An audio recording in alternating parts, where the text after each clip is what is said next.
Howdy!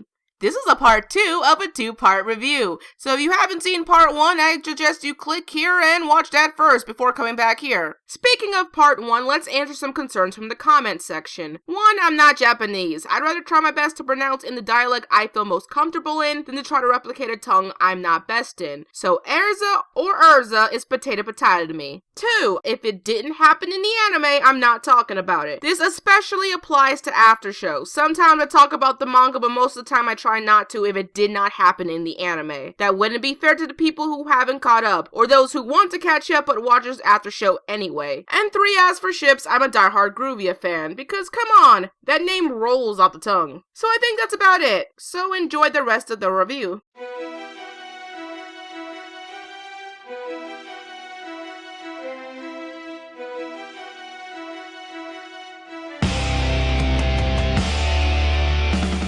Hello Internet, and welcome back to the Fairy Tail review. Last time we talked about its teeter-totter plot, its characters, and why pulling a Natsu was a really bad idea. But now that all the casualties are out of the way, let's just jump right into the review and get to presentation.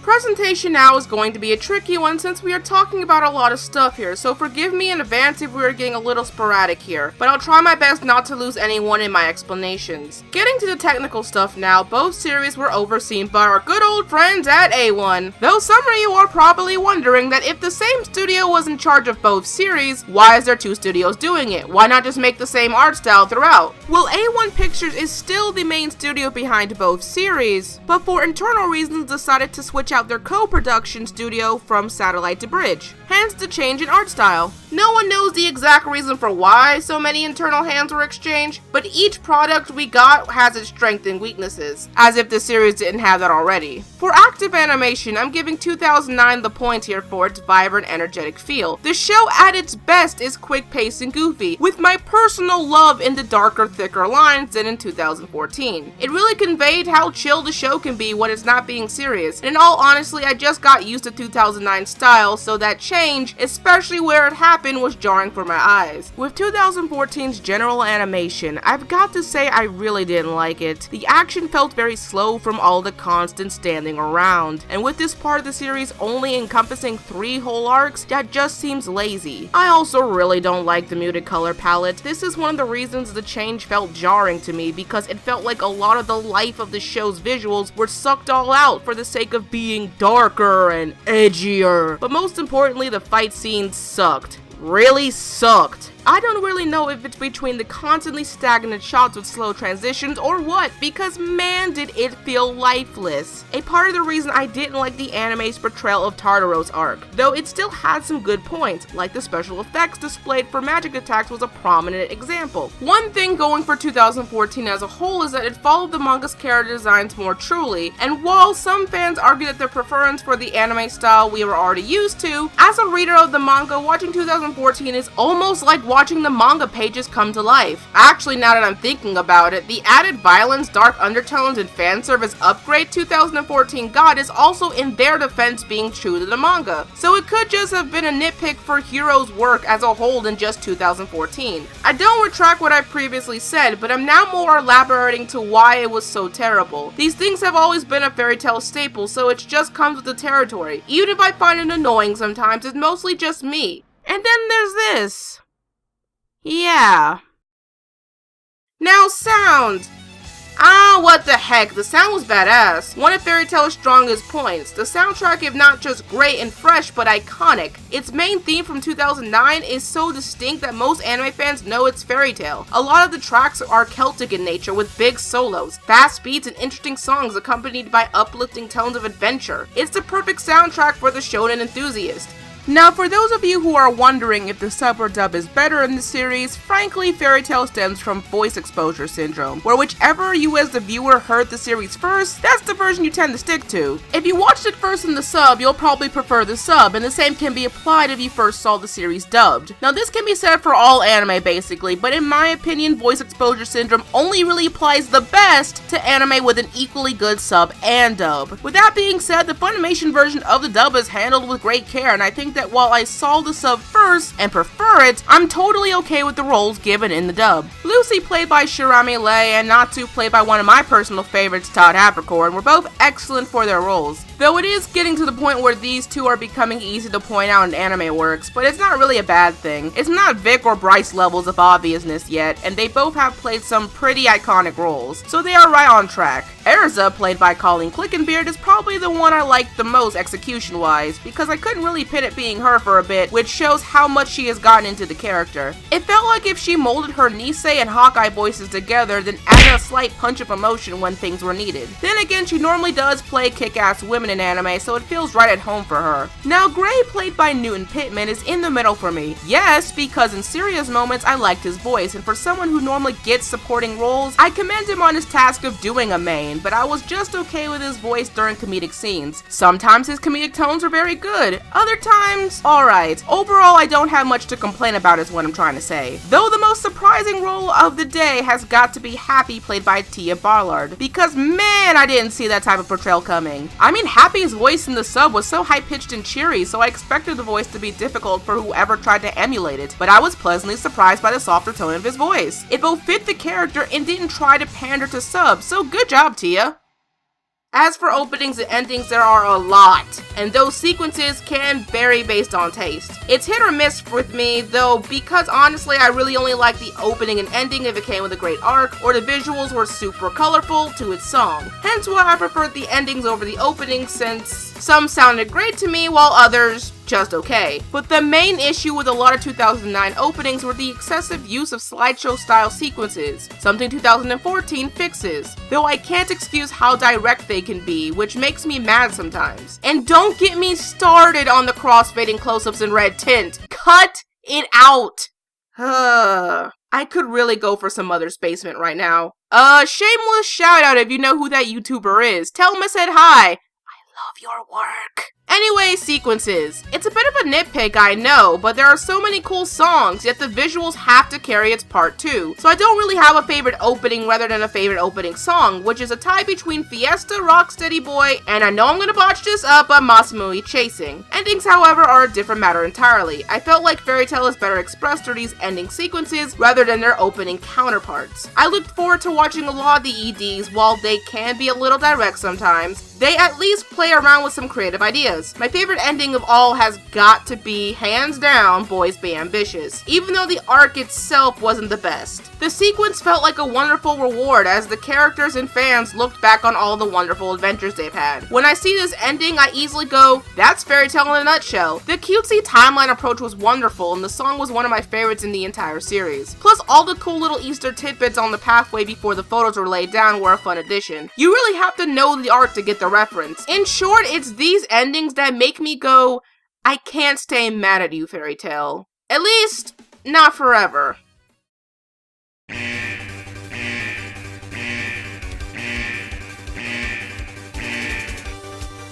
And welcome to another installment of After Show, the segment in my reviews where the spoiler bar is turned down low and we kick this party in full swing. This segment is dedicated to you lovely fans who have caught up with the series. So without further questions, this is your final spoiler warning. Oh, and you better hold on to your butts because this is going to be a doozy. Now, there's a lot of moments I could have talked about, but I boiled it down to a mini top 6 countdown. Now, these moments are both good and bad, but they stuck out to me as something I've had to talk about. With that being said, Magic Game's arc will be talked about afterwards, because A, everybody, me included, have some choice words about it, and B, it would be too easy just to fill this segment with MG-related material. Note, even though that this is After Show, I will not be talking about anything that happened in the manga that did not happen in the anime. So let's get that countdown started. Oh, when I say countdown, there is no particular order. So, yeah. Number 1, Leo's entire arc. Leo's entire story was heart-wrenching to me, and the first time in this anime I felt emotionally invested. It was short, yes, but it was just enough for me to care for him. Learning that he was not only a celestial spirit, but the leader of the Golden Keys was interesting. It explained so much, and I liked him as a character even more. The Fairy Tail member Loki and the Key Leo was both one and the same, but different. But Lucy's concern for him was still just as strong, and with her giant magical storage abilities, it was in my opinion the only time power of friendship was used correctly in this show, because it meant more than just saving the day, but establishing a future bond that meant something physical in the payoff where the audience can see. So I tip my goggles out to you both. May your ship be flourished within the fandom. Number 2. Gildart's overtaking Natsu.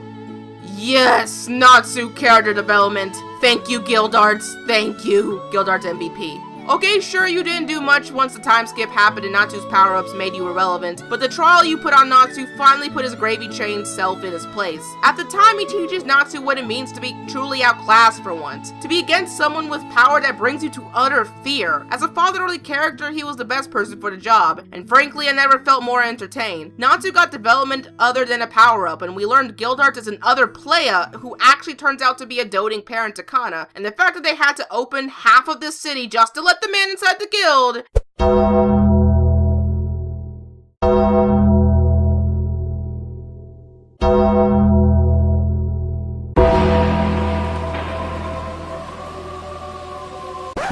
Jeez. Number 3. The ending of the Agnoglia arc. Tendora Tree, X791, whatever at this point. Okay, I know this is from another moment from the same arc, but I'm done with Tendora after this, I swear. So, what the fuck, man? The show just up and retcons with the dragon who takes them all out, and instead of just trying to escape, they all just hold their hands, sing Kumbaya, and get ready to die Toy Story 3 style? What? If this is an appropriate time for shit just got real, I don't really know when then. Okay, I know they couldn't escape without the mystical fairy bubble, but my problem is that they just defeated a group of bad guys that took the most hammiest fight sequence, all the build-up, and the most aggravating power of friendship speech in the entire show, and this is what I'm rewarded with. They up and die anyway? No! I survived all of that arc just for you to retcon it? I mean, they come back, but really? Number 4. Bye-bye Aquarius. Yeah, my favorite 2014 moment, and you guys knew it was here. Lucy, I'm so proud of you. You actually got a power-up, a badass character moment, and a heart-wrenching goodbye. All right in the good feels. Good job. You do not know how hard it is to be a Lucy fan sometimes. I mean, she gets Natsu, damseled, and denied so many times that you just go, why, hero? Why? But it was worth it just to see the big step for her. Good for you, Lucy. Good for you. Number 5! The entirety of that crappy other Celestial filler arc. I know this is a filler arc and it doesn't matter much in the end, but no. Just no. That's all I'm gonna say. Let's move it on quickly. And number 6, Zeref revealing that Natsu is END. And Zeref, let me say you are the best antagonist in this show, and in many ways Hero was building up to you, and I couldn't say the same for others, but you were the star guy on the Cray Cray team. The way you just don't care about the world because of your backstory, all those big reveals you gave us, the fact that you're kinda my type. Well, he is really cute, but you dropping the END bomb in both the manga and the anime was just, man. Once I learned that, it all made sense if you paid attention to past arcs. This was the best point in the show for me for being generally surprised, and the one point where it didn't feel formulaic, and his character-driven madness is just the topping of the cake. So thank you, Zeref. Thank you for giving the show unexpectancy. Now that this is after show, let's talk about Wendy, Happy, and Gajil, since we have more time and more room to wiggle. Man, these three have come a long way. With Wendy and Gajil, they reminded me of a mirror, both starting their journey on contrasting perspectives, but developing on gradually the same pace, to both gaining things that the other already possessed. Wendy, the cute dragon slayer of the skies, started as the typical lolly with unforeseen power. She was shy, kind, but unconfident in her ability to be a reliable wizard against her older comrades. But in blunter terms, was the real underdog, who thanks to some needed development in later arcs became the powerhouse to her namesake, and gained the confidence to be the fighter that she's always meant to be. Notice I'm saying underdog and not slow progression, because just as I previously stated, an underdog in my eyes already has the same resources as everyone else. They just start off weaker. And because of this, she was able to grow different from Lucy, but in the same ways as Natsu and Gray and the other hand-to-hand combat mages. But let's move on. Gajil, on the other hand, to put simply, is the Vegeta of the series. A punk-turned good guy rival thanks to the good use of power, friendship, and self-reflecting realization. He learns what it feels like to be relied on for more than just power. He gained new opportunities and positive potential thanks to his meetings with Levy and Panther Lily. But most importantly, he overcame that hurdle of comparing himself to others, something admittedly even Gray doesn't do. He understands the difference between him and Natsu, and while there is a healthy rivalry going, he knows he has his own life to live, his own motivations and paths he wants to achieve with his second chance to not fuck things up, which conclusively is very admirable.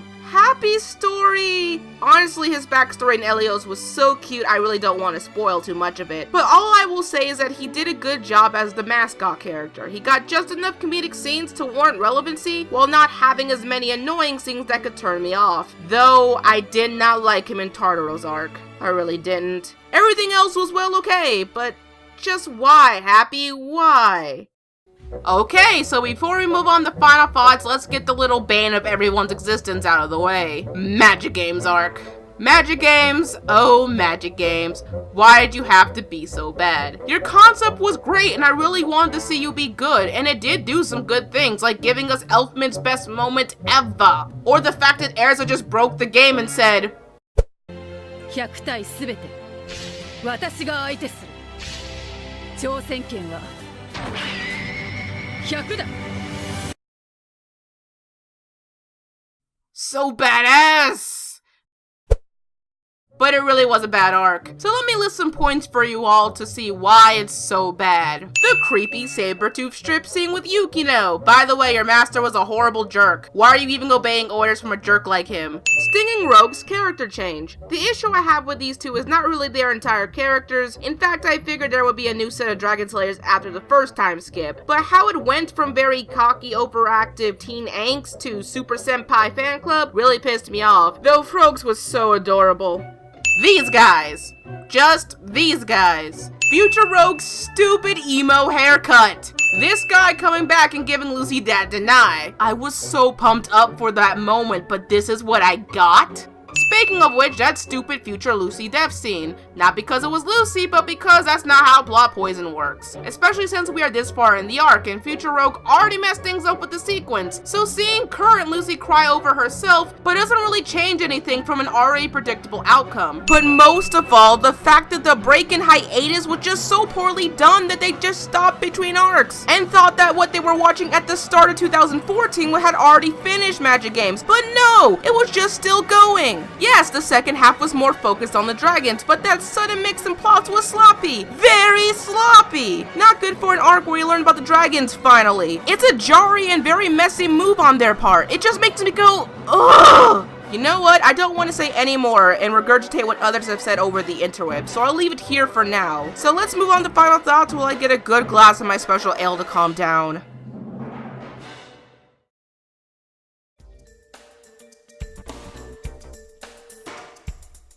Wow, what a long ride we have been, folks, and this has been my most detailed review I've ever done. And despite being tired by this show by now, I can't hate Fairy Tail at the end of the day. You have a lot of problems, Fairy Tail, but you know what? I would still watch a lot of your episodes, and you bring a smile upon my face. You prove to me that a shouen's best quality is being fun. And yes, 2014 was a train wreck sometimes, even to the point where I stopped watching the anime for a bit until Zeref got here. But 2009, the awesome music, the cast of colorful characters, love it or hate it, carried my enjoyment, and the reason why I have been following this manga so much. So I will disagree with a lot of people and say you are not a pile of trash. You are indeed a shonen that understandably got your fans respectively, but that doesn't mean I don't get mad at you any less when you do mess up. So after some long consideration and a good beat 'em up section of bad guys using the famous Lucy kick, I award Fairy Tail with the recommendation to try it before you buy it, with a combined watchability rating of PG-13. That's PG for 2009 because of the more mainstream style of storytelling, and T for teen for 2014 because, well, Tartaro's arc.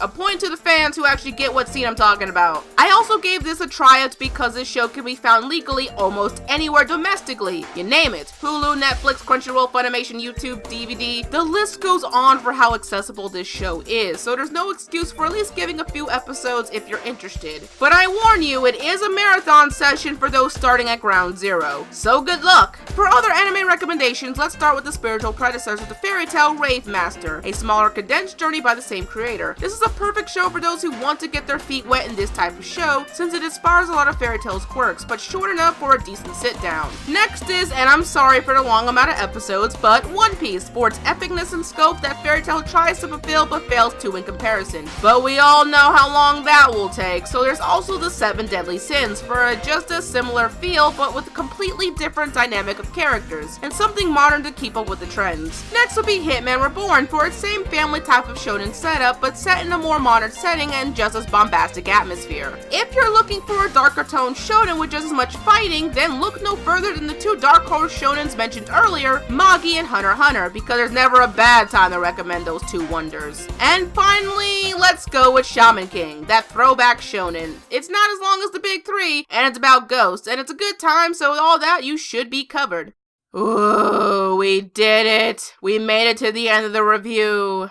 I'm telling you, this has to be one of my most worked on videos to date. Or 2 videos at this point. So I really hope you guys liked it. Now, if you excuse me, I'm going to take a long nap before I move on to doing Rainbow Brigade the musical. So until then, this is Shannon, and stay tuned to Anime America.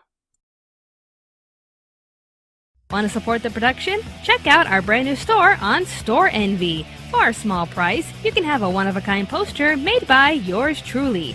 If you can only give a small amount to help us out, check out our Patreon page. Any amount you wish to give us goes towards our production needs, so anything you can give us helps us a lot. To keep up with the latest in Anime America stuff, follow us on Facebook, Twitter, Instagram, and even Tumblr. Be sure to like, favorite, and subscribe to Anime America for more awesome reviews and top 10 lists. If you're interested in anything of pop culture, be sure to subscribe to Pop Spectrum. Thank you all for watching, and stay tuned to Anime America.